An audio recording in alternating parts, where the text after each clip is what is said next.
Salut la communauté, j'espère que tout va pour le mieux de votre côté. Aujourd'hui, j'ai discuté avec un dessinateur qui me parlait globalement de l'avancée de son travail dans la bande dessinée, ça va de soi.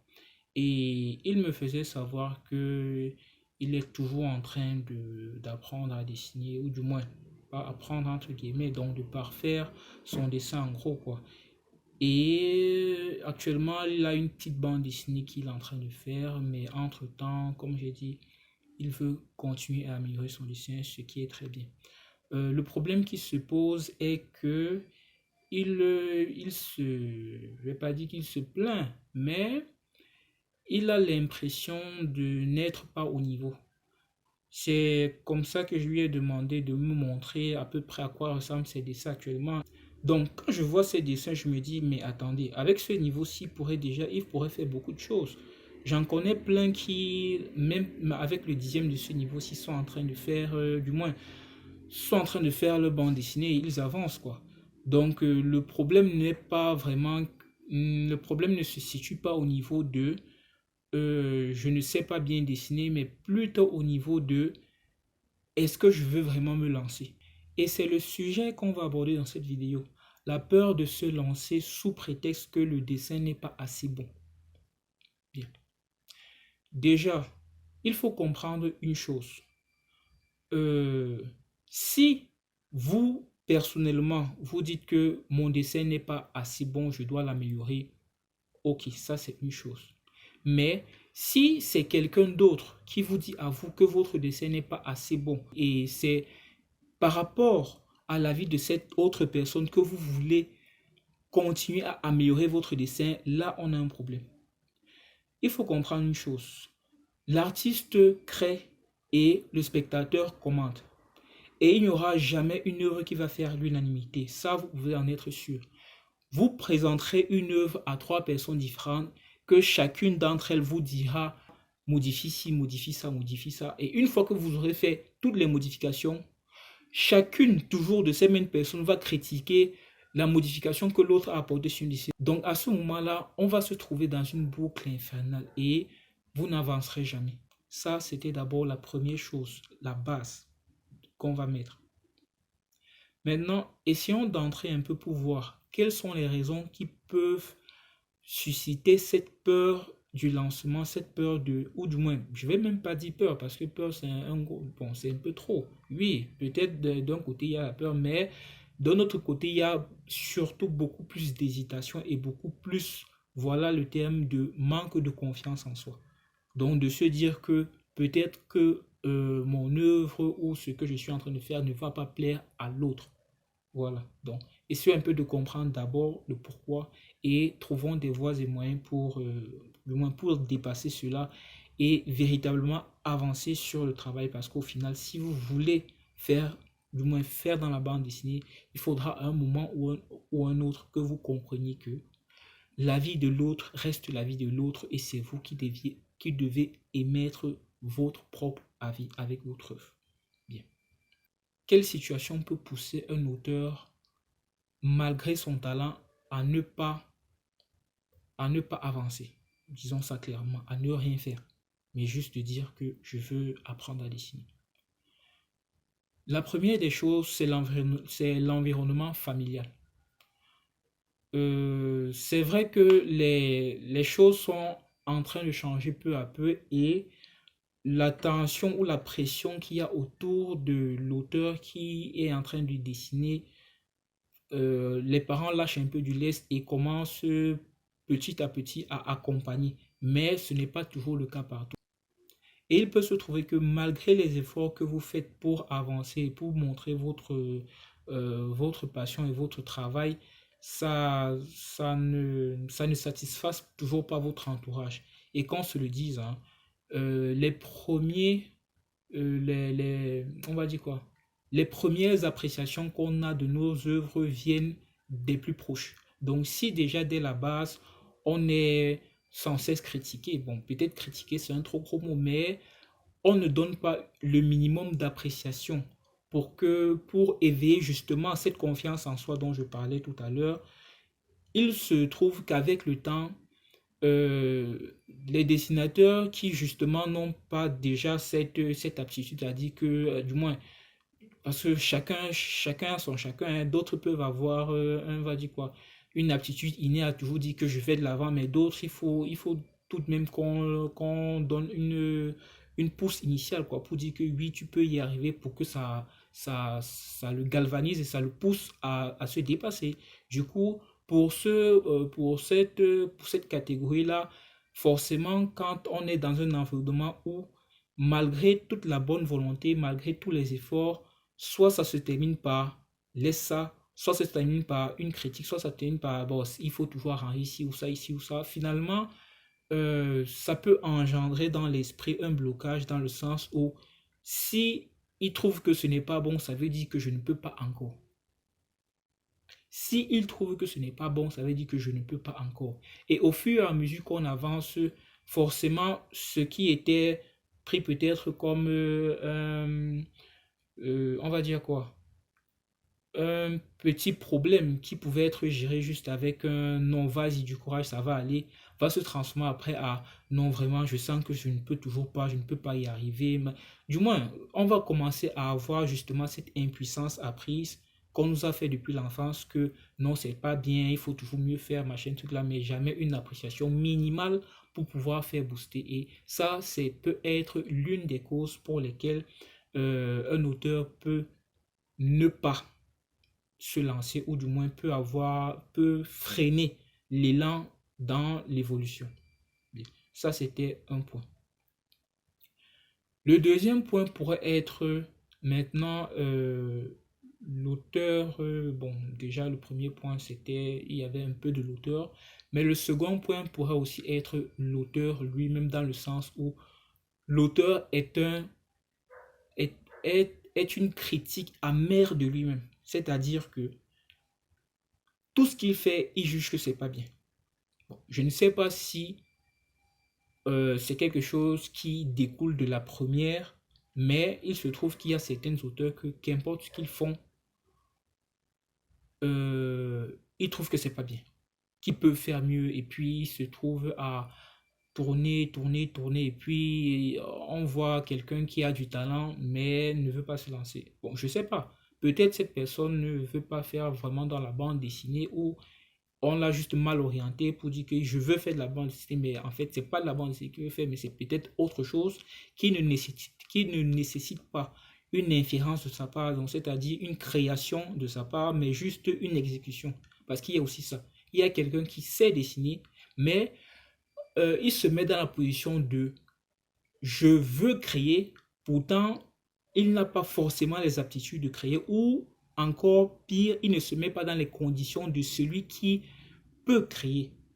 Quand je dis il ne se met pas dans les conditions de celui qui peut créer, c'est-à-dire il pense qu'il peut tout faire, pourtant il ne connaît pas encore. Pourtant il doit apprendre à le faire. C'est pas parce que vous savez dessiner que forcément c'est acté que vous devez automatiquement savoir faire de la bande dessinée. Non. Peut-être vous pouvez passer par une étape d'apprentissage pour débloquer certaines choses et puis vous permettre vous-même de commencer à créer par vous-même.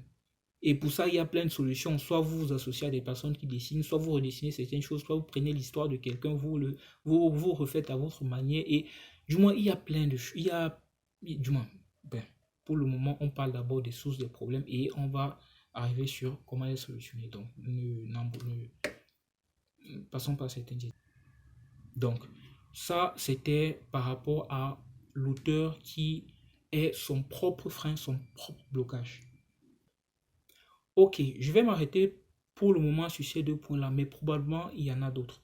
Et je vous laisse le soin de me dire en commentaire peut-être d'autres blocages que si vous êtes dans cette situation, vous pourrez avoir comme ça permettrait peut-être à la communauté ou du moins ça me permettrait peut-être à moi de faire une autre vidéo pour peut-être aller sur ce cas plus en profondeur. Quoi qu'il en soit, essayons maintenant de trouver quelles sont les solutions pour ces cas de figure. Dans le premier cas de figure, l'environnement familial ou l'environnement des proches qui doivent être le premier boost n'a pas été fait. Ok, c'est acté, c'est un fait, c'est là. Qu'est-ce qu'il faut maintenant dans l'avenir? Ce qu'il faut faire à ce moment-là, c'est de s'approcher déjà d'une communauté de dessinateurs où il y aura des personnes qui pourront cette fois-ci apprécier votre dessin. Maintenant, à ce moment-là, c'est vrai que, étant donné que vous avez été, on va dire quoi, chargé à chaque fois par des critiques, il se pourrait que même les appréciations qu'on donne de base ou de bonne foi ou juste en disant que c'est bien, mais il faut faire ci, mais il faut faire ça, ça ne va pas directement percer et vous serez toujours dans l'attitude, je vais dire quoi, défensif, qui vous fait dire non, mais c'est pas assez bien, non, mais est-ce que j'ai vraiment bien fait ça, est-ce que j'ai vraiment bien fait ci, c'est compréhensif. Déjà, c'est compréhensif. À ce moment-là, ce sera un jeu de tandem entre la personne qui doit vous donner le boost, dont vous donner des appréciations, et vous-même qui devez prendre sur vous de souvent accepter on va dire quoi, ces appréciations-là. Parce que, je prends un cas de figure. Euh, Quelqu'un vient devant moi avec son dessin. Et il dit, voici, est-ce que tu peux me montrer comment faire ci, comment faire ça? Bon, là, je montre deux, trois trucs, et puis, je dis que, mais vas-y, tu fais. Et il revient, il dit que, je dis, ah non, c'est bon, c'est appréciable, c'est bon. Mais la mauvaise attitude en ce moment, ce serait de dire, non, mais est-ce que, non. Quand on apprécie, la première des choses à faire, c'est de prendre cette appréciation-là, de consommer cette appréciation pour se donner du tonus, pour dire que c'est vrai que c'est bon. Vous pouvez même demander, redemander encore, c'est vrai que c'est bien, pour qu'on vous confirme que non, ce que vous avez fait est bien. Ça vous galvanise, ça vous donne le moral, ça vous motive à dire que non, je peux encore faire mieux. Et apprenez cette fois-ci à apprécier vous-même votre dessin. Parce que pendant trop de temps, vous avez été dans la posture de c'est l'autre qui apprécie mon dessin plus que moi. Pourtant, ça doit être l'inverse. L'artiste, comme j'ai dit au départ, doit créer et c'est les autres qui commandent. L'artiste ne n'est pas là pour faire un jeu de ping-pong avec le lecteur. Non, l'artiste donne. Tu aimes, c'est bon. Tu n'aimes pas, c'est ton problème. Tu peux critiquer, c'est bien. Tu ne peux pas critiquer, c'est toujours bien. L'artiste avance et les lecteurs commandent. C'est comme ça que ça se passe. L'inverse n'est pas vrai. Donc, une fois que l'artiste entre dans le circuit de c'est en fonction du lecteur ou c'est en fonction du retour du lecteur que je vais faire mon œuvre, on ne va pas s'en sortir.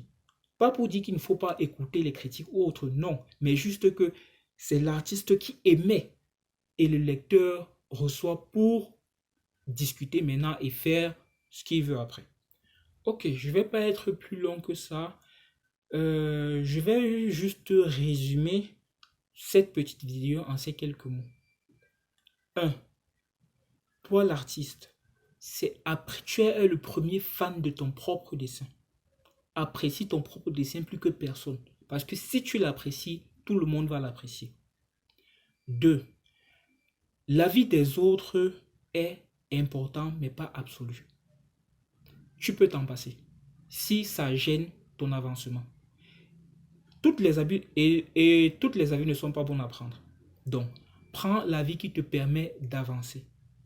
2, 3. L'auteur crée, le lecteur commente. L'auteur crée, les critiques critiquent. L'auteur n'est pas là pour s'ajuster à la critique. Non, l'auteur est là pour qu'on le critique toujours et toujours. Pas pour dire que quand on dit critique, il y a critique positive, critique négative. Il ne faut pas prendre critique juste dans le sens négatif du terme. Parce qu'à force, oui, c'est vrai, on n'est pas né pour recevoir que des critiques négatives, non. Mais forcément, il y aura certains qui vont apprécier. Mais dites-vous bien ceci. Ne cherchez pas le million qui apprécie.